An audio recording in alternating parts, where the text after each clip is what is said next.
I'm already more than 20 minutes away from where Jim parked.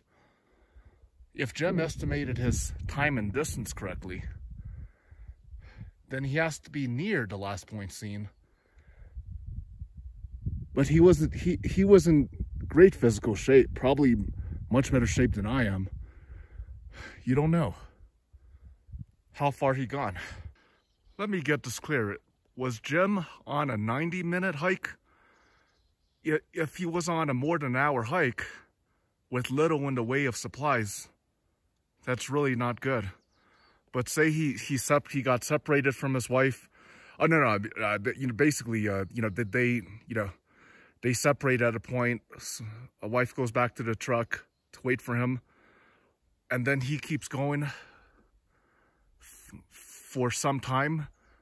Then towards the end of the hike, his scouting mission, he radios in, I'm 20 minutes away, 20 minutes out.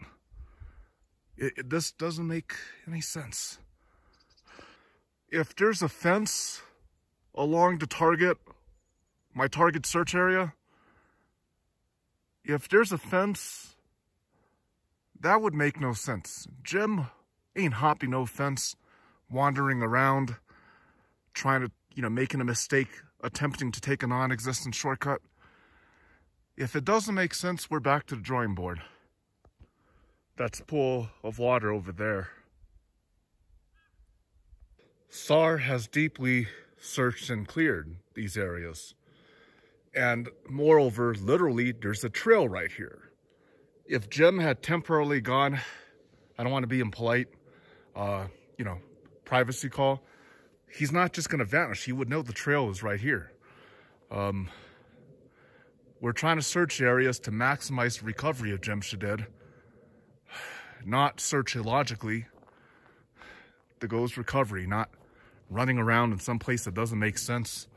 No, the point isn't being obscene, but okay, if he stepped in just a few paces in, he would clearly see, based on the light of day, that direction is trail.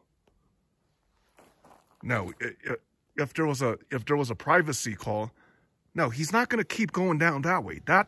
Use your head. And why are we publishing our own scouting search mission?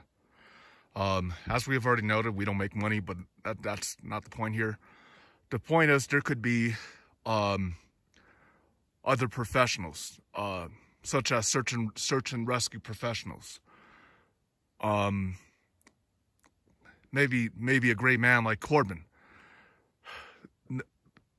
By publishing it, the idea is to hope maybe it will give someone a reasonable expectation of the area that they're dealing with, and contradictions and inconsistencies, with the end goal of maximizing the recovery of Dr. Jim Shadid. More common sense lecture. If Jim was scouting down there, if he came from up here to down there, why the hell would he venture there? Or up there up through the tree line? He would know he needs to be back here if he started here. I'm absolutely dumbfounded. How the hell was Jim not rescued in the first couple days? This isn't a search. This is walking a trail, which makes Jim's case really weird. Based on the map, Little Elk Creek Trail continues that way, but adjacent to it, there's some unmarked, whether used trail or whatever. So we're following this unnamed trail. If there's a fence there, then I'm calling off the search. Jim is not hopping of no fence like some hooligan. No. So far, I'm not seeing a fence along this hillside. If there's no fence, then my working theory might be correct that if Jim was here and if he tried to take a shortcut, big mistake, he might have ended up in. So we need to searching. We are searching in earnest. Stow the cam. If we see something, then we will, as a sidebar, privately call it into county search and rescue. Stow it, search, go. Taking a page from this mathematical Bauer's fixed point theorem, not quite, but basically, extrapolate. Imagine if this is the hillside, the idea would be to search like this, like this, like this, down to the tree line, and then possibly vertical. But the problem is you get tired out. In reality, it never works out like that. I don't have a 100-man team. This is to Corbin and DJ. The whole idea of a team would be one man takes center, then 30 feet across would be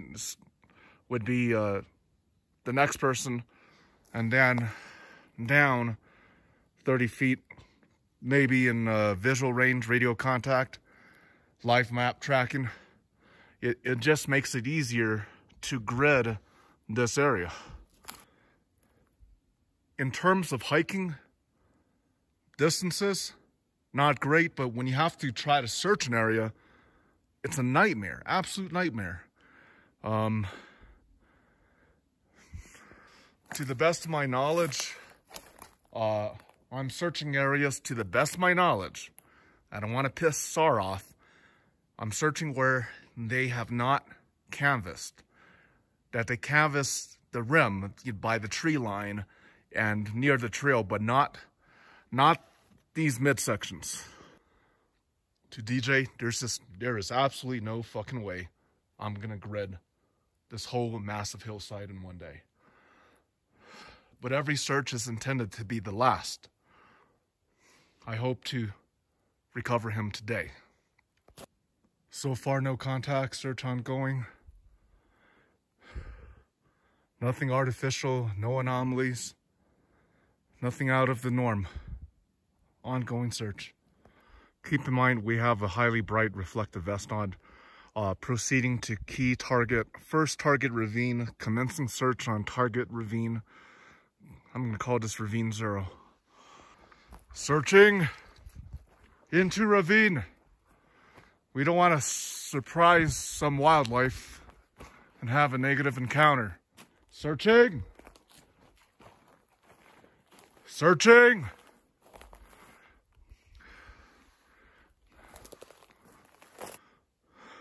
Source of water. That's animal. Animal, definitely animal. Check along these dead fallen areas.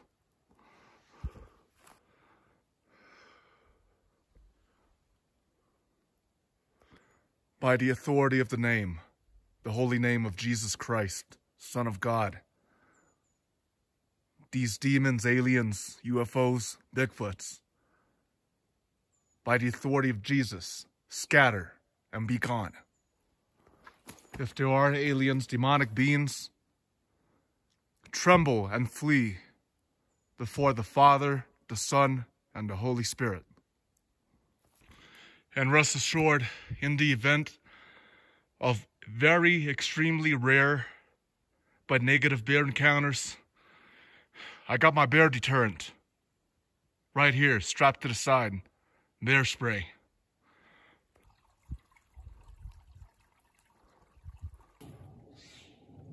Searching. Searching. Negative contact. No anomalies. Animal anatomy. No contact. Animal jaw section. Animal skull. Looks like the top portion. You can see the ziggly lines indicating that's the skull. Animal. In the worst case scenario, if Jem was disoriented and dehydrated, there are a lot of sources of water. Even if in an emergency, even if you don't have a filtration system, in an emergency, yeah, drink it. Life or death emergency, drink it. I don't think no one's going to sue me for saying that. Okay, where I am searching, it is extremely easy without the maps to be disoriented, because it is very easy to think if you trail this way, in your head, you might think you're going to exit the tree line, but you're just going horizontally into the tree line. If Dr. Jim Shadid did get disoriented, I believe, based on my instrumentation and being out here, this could be a high candidate spot where he thinks he's going to exit the tree line, but he just keeps going in the wrong direction. Searching. Again, at this point where we're searching, it is extremely easy to think you're going in one direction, your desired direction, but you're going in the totally wrong direction. This is why this is a search target. New working theory. What if, basically, when they radioed in, what's your 20? And Jim said, basically 20 minutes out or something. What if he was here, it's easy to think you're getting out of the tree line, but unbeknownst to him, he's getting further and further from the truck. We are intentionally going in the wrong direction relative to him getting back to the truck if he was in this area, because this is an area where he thinks he's going in the right direction, but he's actually getting further and further and further away. The rain is coming down, and again, why this is a search target for me. Let me just tell you right now, if I didn't have triple redundancy, I would probably think I'm going back to the area I started from when I'm getting further and further and further away. If I didn't have all these redundancies, I could be another Jim, literally, in the works right now. So this is why this is a candidate of search, because this is so easy to get disoriented in. Old artifact here. Obviously, it ain't nothing to do with Dr. Jim. Because we have redundancy in instrumentation, obviously we know the trail is out that way. But if Jim was out here, he might think he could be in this clearing, but he thinks he's going back to where he started, but he keeps going in the wrong direction. Theory. Contact, unidentified. It looks like to be a ripped piece of, you can see the zipper. Marking coordinates, and we will reach privately to SAR with our coordinates. If by any chance this is Dr. Jim's, I apologize to your spirit for being over this, if it is yours.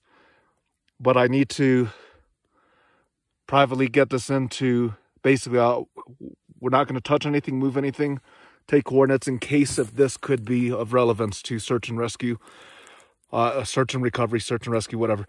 But basically, this is in the middle of nowhere. This seems like it's been weathered for a couple of years. I will ask search and rescue to check with the family to confirm or disconfirm if this could be Jim's. And again, sorry for sacrilege, desecration, if this is Jim's, but we need to give SAR an idea. Mark coordinates on multiple devices. Reconfirm coordinates marked. Go, go, go. On the spot search of adjacent areas next to this artifact. We are heading back out. Back to the truck. Yeah, basically, we're depleted for the day. We're no longer 20. But basically, as a safety note, I'm telling you all right here, if I didn't have my triple redundancy in navigation, I might not be able to find it back to the truck. Okay? Navigational redundancy, safety is so important. I think it's very important for search personnel people in the search field to have basic cursory medical knowledge of at least skeletal anatomy, because you don't want to waste time misidentifying bones. Could this be human? Could this not be human? Obviously, it's not human. It's a good idea to be able to easily identify, rule out, hey, that's definitely animal vertebrae, animal pelvic structure, as opposed to potential, human anatomy, human vertebrae, human pelvic structure, etc. Yeah, for example, you don't want to waste time asking, hey, could that be human pelvic? No, that's animal. So anatomy is probably helpful.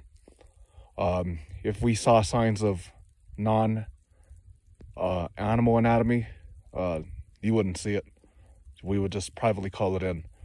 So there are a lot of structures that look similar, but this might be confused. Could this be human pelvic? No, it's not. We checked the weather, but we didn't check it good enough. Too many things. Where you hear thunder, there can be lightning. Taking safety. Looks nasty. Looks nasty. May righteousness prevail, and may evil be scattered. May the Lamb be blessed. Let no harm come to any others in the wilderness.